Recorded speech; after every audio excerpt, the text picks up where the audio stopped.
30% युवा, पढ़ा लिखा युवा बेरोजगार घूम रहा है। तो साथियों बताइए, क्या ऐसी सरकार आपको मंजूर है? मंजूर है?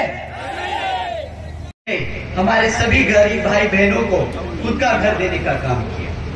साथियों इतना ही नहीं, बल्कि बसपा की सरकार के दौरान कृषि एवं संबंधित कार्यों में मिनिमम वेजेस को और अन्य पिछड़े वर्गों के क्रीमी लेयर की वार्षिक आय को भी 3 लाख रुपए से बढ़ाकर 5 लाख रुपए कर दिया गया था। साथियों, ये वो छोटी छोटी स्कीम सभी SC, ST, OBC व आदिवासी समाज के परिवारों को अपना खुद का घर देने का काम किया। साथियों, बहन जी ने यही बुलडोजर से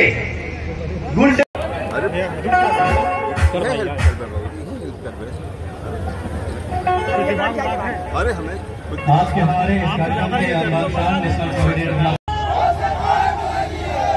साथियों, सरकार अब बदलनी नहीं है।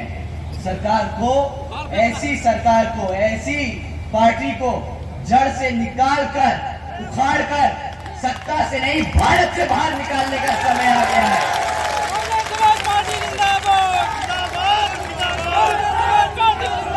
साथियों, ये आपके बच्चों को पढ़ने नहीं देते, ये आपके बच्चों को रोजगार नहीं देते, और जब इन्हें समझ आ जाता है कि अगर बच्चा पढ़ेगा नहीं, लिखेगा नहीं, भूखा घूमेगा, तो इसका ध्यान कैसे भटकाएंगे। ये लोग क्या बोलते हैं कि भाई हम मुफ्त में राशन देंगे, और बड़े जोर से बोलते हैं, बड़ा खुश होके बोलते हैं, कहते हैं कि भाई हमने 80 करोड़ जनता को मुफ्त में राशन दिया। अब मानते हैं कि मुफ्त में राशन कोई अच्छी बात है। कितने लोग बोलते हैं, यहाँ पे मेरी सभी माएँ बैठी हैं, माँ बताओ तुम चाहती हो कि तुम्हारा बच्चा मुफ्त में राशन लेने जाए? बताओ, नहीं चाहती ना माँ? तुम भी चाहती हो ना कि तुम्हारी औलाद अपने पैरों पर खड़े होकर, अपने आप कमाकर, अपने घर में आपके लिए अपनी कमाई, मेहनत की कमाई का खाना लेके आए? बताओ माँ। शिक्षा वो ऐसी चीज है जो अगर कोई सरकार जिससे खिलवाड़ करे, वो आपका भविष्य खराब कर सकती है, वो आपका भविष्य खराब कर सकती है। साथियों, बाबा साहब ने एक बहुत अच्छी लाइन बोली थी। बाबा साहब ने एक बहुत अच्छी लाइन बोली थी। बाबा साहब कहते थे कि दोस्तों, कि भाइयों बहनों, शिक्षा वो शेरनी का दूध है, जो पिएगा वो और दहाड़ेगा।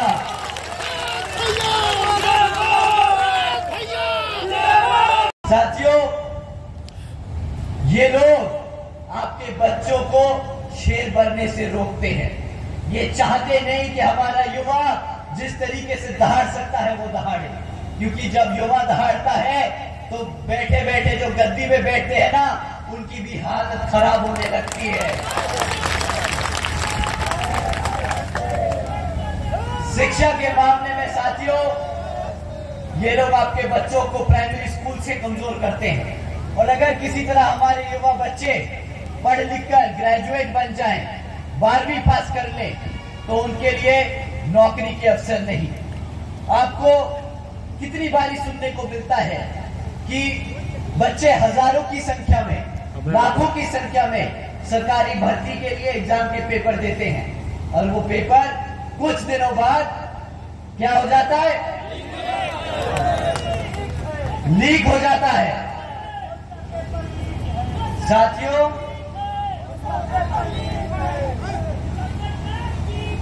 सरकार वीक नहीं होती है पेपर लीक करने के मामले में, ये गलतफहमी है। सरकार की मंशा है कि वो तुम्हें कभी रोजगार दे ही ना। गलतफहमी मत पालना कि वो कमजोर है, वो बहुत शातिर है, तुम्हें कभी मजबूत नहीं होना देना चाहते। साथियों, तुम्हें कभी अपने पैरों पर नहीं खड़े होना देना चाहते। साथियों, पेपर लीक की खबरें बहुत आम है। हर आए महीने कोई ना कोई पेपर लीक होता है, और इन्हें बहाना मिल जाता है तुम्हें ना रोजगार देने का। साथियों, ऐसा नहीं कि रोजगार नहीं है, बहुत सारी सेंट्रल गवर्नमेंट में जॉब्स खाली पड़ी हैं, बहुत सारी पद खाली पड़े हैं। क्या आप जानते हैं भाजपा के शासनकाल में, आज की डेट में सेंटर में 50 लाख से ज्यादा 50 लाख से ज्यादा पद खाली पड़े हैं। भाजपा की जहां जहां सरकारें चल रही हैं, अगर वो चाहे कल ही वो सारी पद भर सकती हैं, सारे पद भर सकती है और आप सबको रोजगार दे सकती है, परंतु उसकी नीयत नहीं है कि बहुजन समाज अपने पैरों पर खड़ा हो जाए, अपने आप कमाए और इनका मुफ्त राशन को लात मार के बाहर कर सके। साथियों, ये आपको जिंदगी भर कमजोर रखना चाहते हैं। साथियों, चुनावी समय है और विपक्षी पार्टियां आप लोगों के बीच में आकर आपसे वोट मांगने का काम करेंगी, परंतु साथियों, इस बारी आप लोगों को अंधाधुंध किसी पे भी विश्वास नहीं करना है। इस बारी आप हर पार्टी से उसके शासनकाल के समय का रिकॉर्ड मांगिए कि अगर भाजपा है तो पिछले 10 साल से वो सत्ता में रही, तो उसने पिछले 10 सालों में हमारे समाज के लिए क्या काम किए, आपको ये रिकॉर्ड मांगना होगा। विपक्षी पार्टियां और भी विभिन्न पार्टियां आएंगी, कांग्रेस आएगी, समाजवादी आएगी, परंतु इस बारी रिकॉर्ड के बेसिस पे आप लोगों को वोट करना है। साथियों, अगर भाजपा की बात करें तो हमारे को सिर्फ 3 मुद्दे उठाने हैं। आपको 3 मुद्दों पे उनसे सवाल करना है। आपको सवाल करना है उन पे शिक्षा के बारे में, सुरक्षा के बारे में और हमारे रोजगार के बारे में।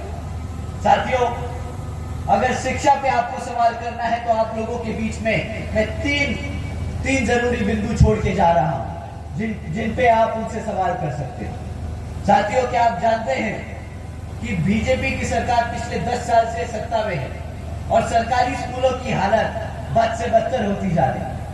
हमारे ज्यादातर बच्चे सरकारी स्कूलों में ही पढ़ते हैं। कितने बच्चे हैं जो यहाँ से सरकारी स्कूलों में पढ़ के निकले हैं? हाथ उठाइए साथियों। पंडाल में सबका हाथ खड़ा है।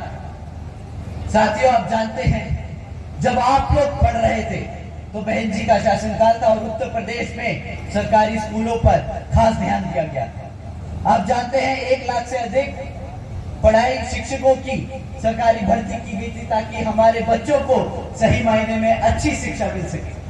परंतु साथियों, जब से भाजपा की सरकार सत्ता में आसीन है तब से इतना बुरा हाल हो चुका है कि एक रिसेंट अभी कुछ पहले एक सर्वे आया था, उसमें पता चला कि ज्यादातर 8वीं कक्षा के बच्चे ना गुणा भाग कर पाते हैं, ना अंग्रेजी में बात कर पाते हैं। साथियों, अगर हम अपने बच्चों को ठीक तरीके से पढ़ा लिखा नहीं पाएंगे तो कैसे उनको अपने पैरों पर खड़ा कर